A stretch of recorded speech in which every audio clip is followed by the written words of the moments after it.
Hi there and welcome to a new episode of Extreme Banding, the slow YouTube camera channel dealing with various photographic nightmares. I am living in one of them right now, December in the north of Sweden.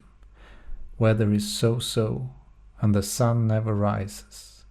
There's no time or place for photography. So what can you do?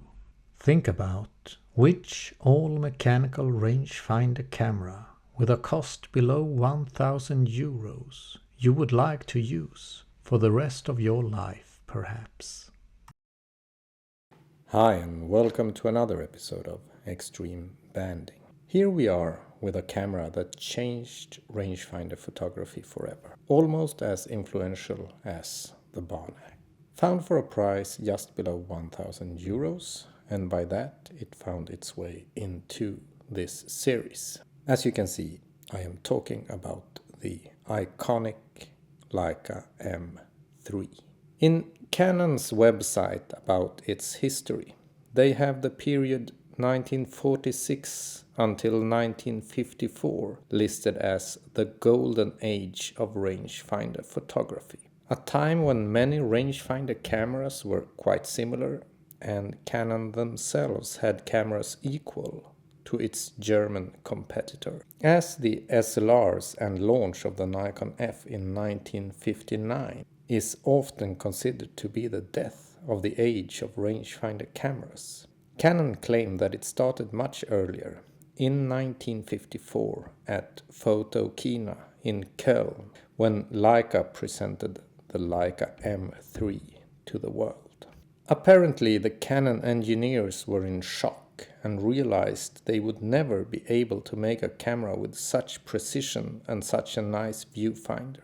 And according to Canon themselves, this is what made the Japanese camera manufacturers turn to SLRs instead, as the rangefinder market as such was now dead to them in the long run. Who knows? What we can say though is that the only major maker of rangefinder cameras today is Leica. And the camera they make is still very similar to this, even though many claim that no Leica viewfinder after the M3 has ever reached its level.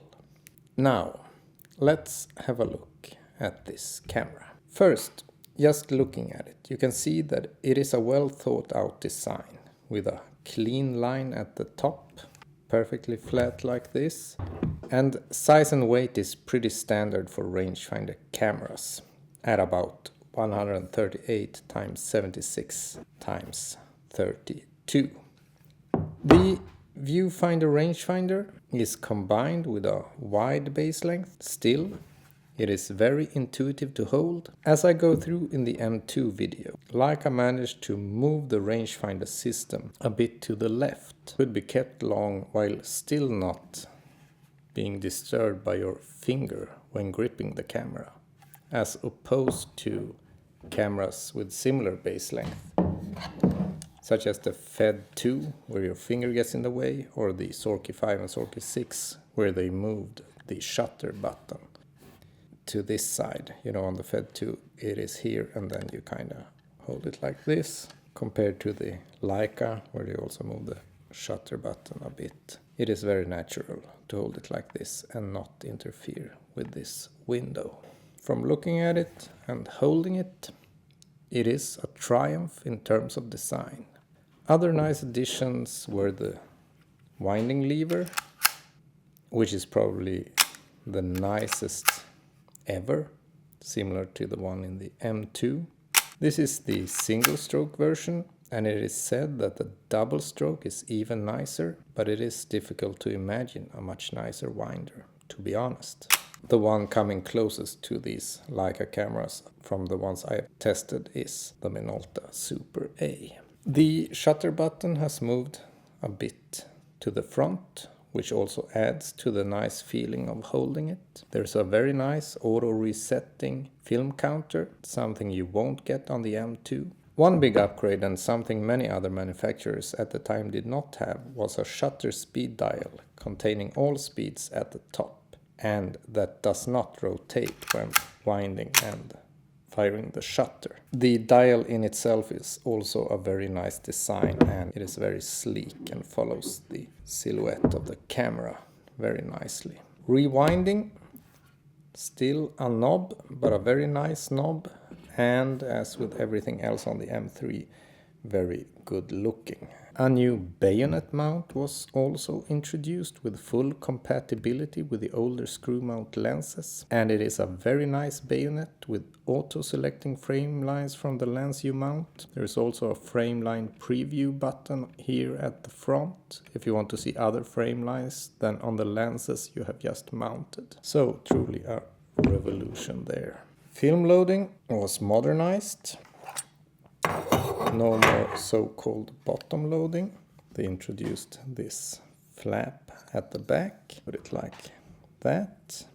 This combined the rigidity of bottom loaders with easier film loading and a possibility to inspect the film chamber. There's an advice to trim the leader here, but it is really not necessary when using this system. You still have this removable spool though.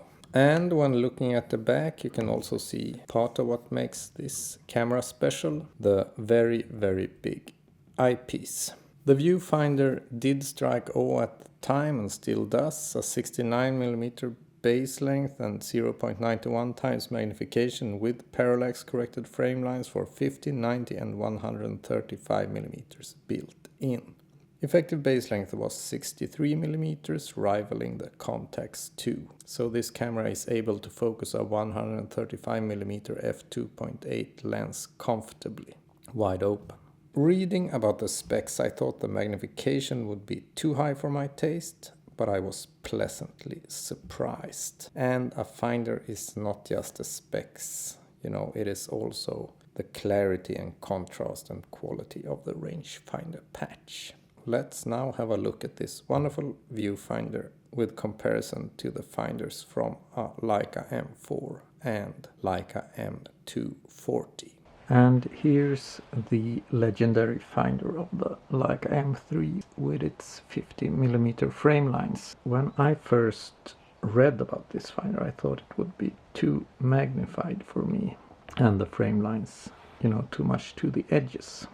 But I must say that I am very positively surprised by this one. They have managed to do something to the image which I would say adds a presence of sorts. You kind of feel like you're in the image. And as it is blue tinted and the frame lines, they have corners, the frame becomes extremely visible, and composing is really easy with this one actually. And focusing is just so extremely easy. The patch is excellent. For 50mm lenses, if you're an eyeglass wearer, it is probably better to go for the 0.72 times magnified finders of the Leica M system.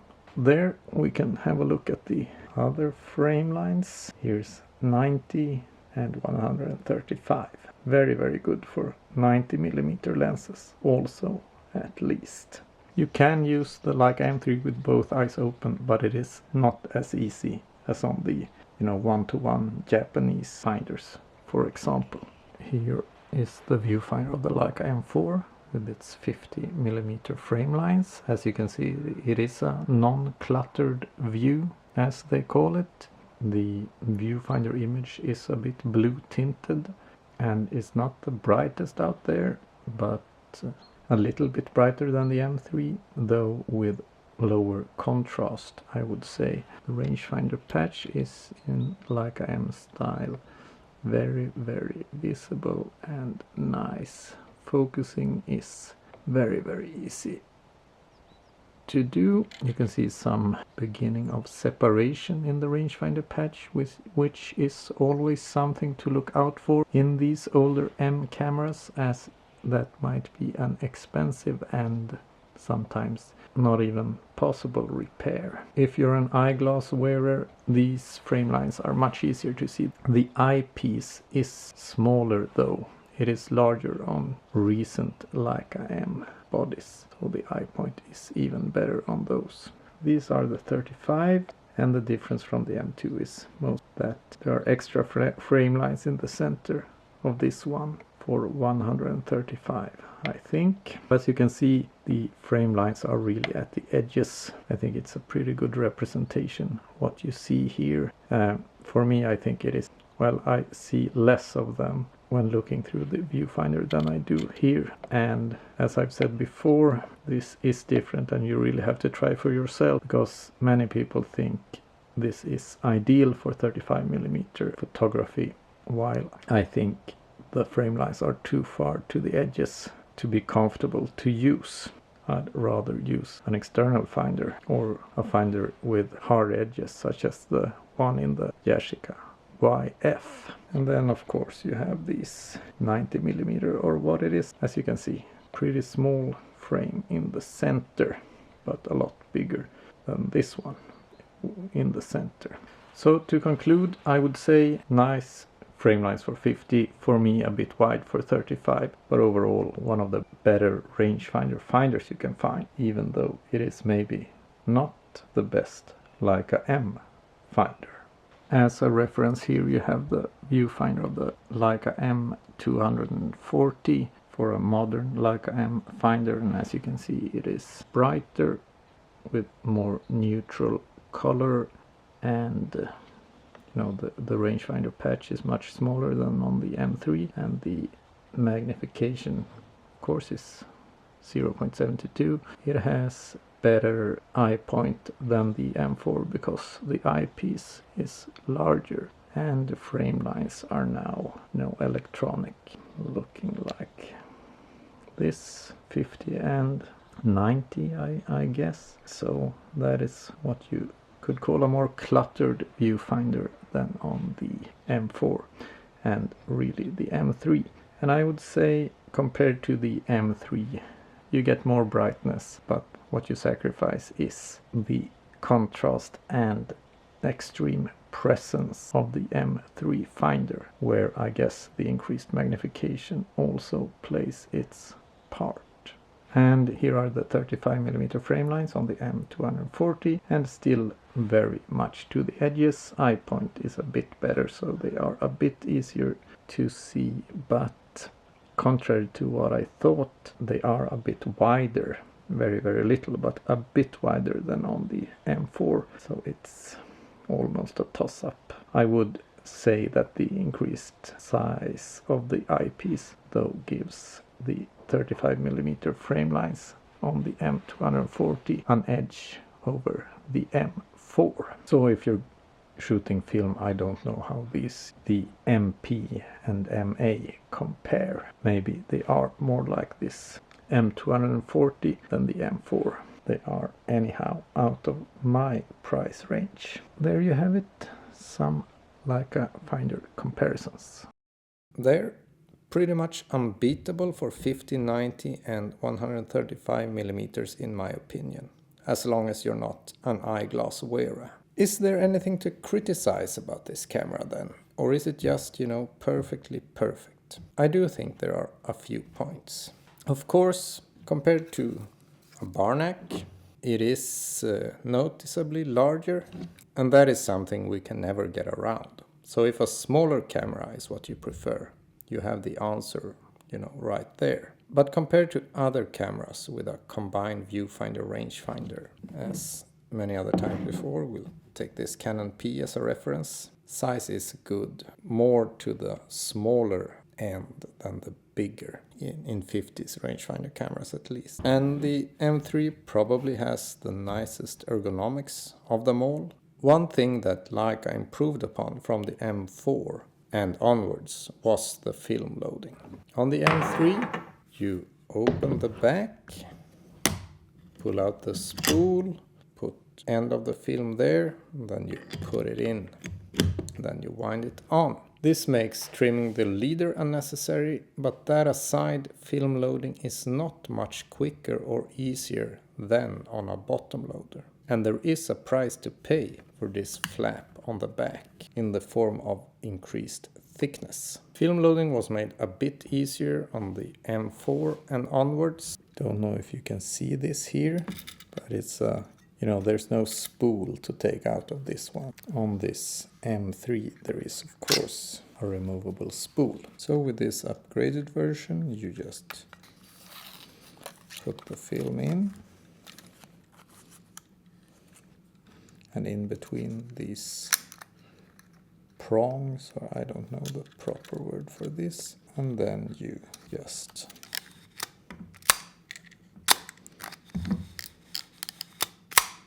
wind it on, and then when you're done you rewind it. So that is really a faster system than bottom loading, but to me this is not a big issue. I usually have enough time to load film when I'm using this camera, whatever the system. But it was a good upgrade. I am more concerned about the thickness increase. Compared to a Canon P, for example, the M3 has a base plate that is 0.5 to 1 millimeter thicker than the Canons from the beginning, and the flap adds 1 millimeter more, making it as thick as the Zoki 3 where you grip it. As you can see, the accessory shoe is at the back of the camera, and it is recessed into the camera body, so most external finders should work perfectly. But the added thickness of this flap at the back actually makes the finders a little less accessible, depending on the size of your nose and how protruding your eyeballs are, of course. As Leica cameras have the shoe a bit to the right of center, the distance from viewfinder window to accessory shoe is also a bit longer than on some other cameras.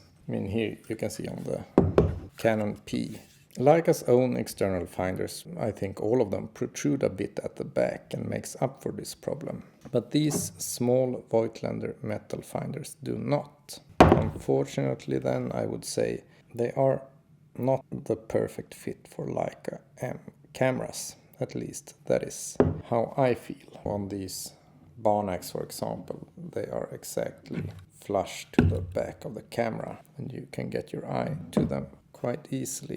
But on these M's, they are a bit further to the front. So you kind of have to push your nose and bend over a bit to get a perfect view. At least I do. The close focusing distance of 1 meter on the M3 is also a downside for some people compared to later Leica M's. The single stroke variants of the M3 can often be modified for closer focusing though, like this one has been, and it works perfectly. As I have mentioned in other places, for me the build quality and finder are almost too nice on this camera, making me a bit wary of using it, as I feel that it might crash into something as it swings from the strap, or the jacket pocket bumps into something when I turn a corner, which would result in broken glass or something. So, and this is very, specific to me, maybe some of you as well, but it is a jewel of a camera, and I personally feel more comfortable with equipment that is a bit less polished.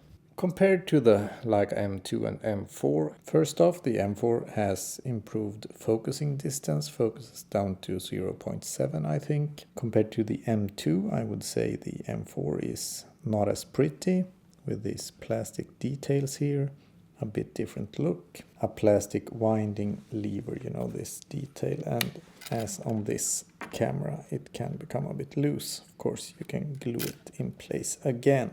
It has the automatically resetting film counter as on the M3. It also of course has a rewind crank. It's faster to rewind the film with this one, but really this one is, this is a good rewind knob as well. Moving on, the shutter sound is a bit more dampened on the M4 than on the M3. We will see here at 1/25 of a second.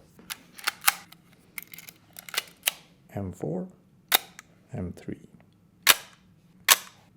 So a little more silent on the M4.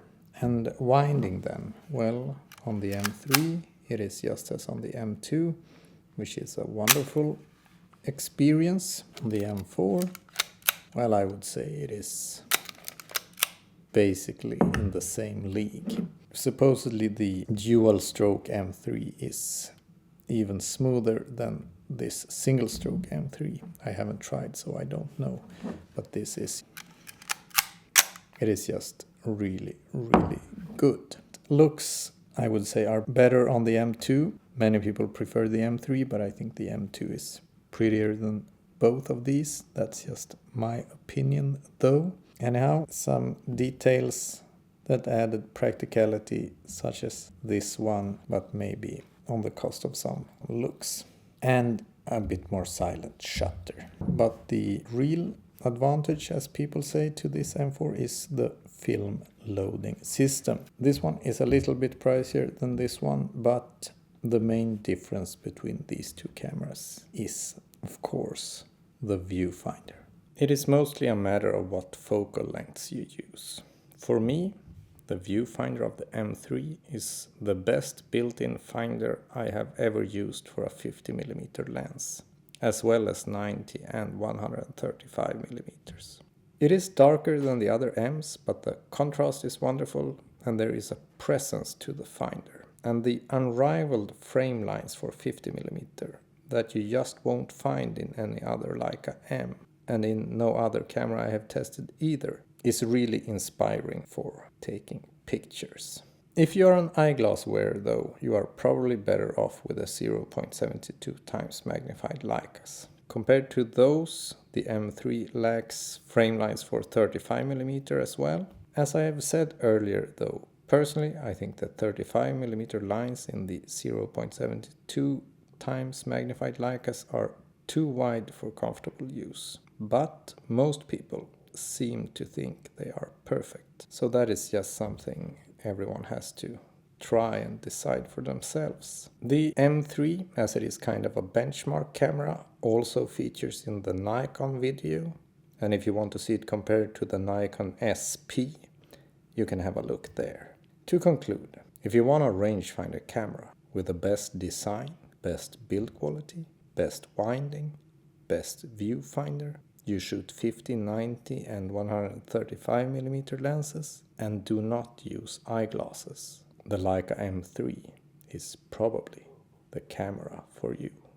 If you use wider lenses and external finders that do not protrude at the back, such as the metal Voigtlander ones, you might actually, like me, prefer a Barnack.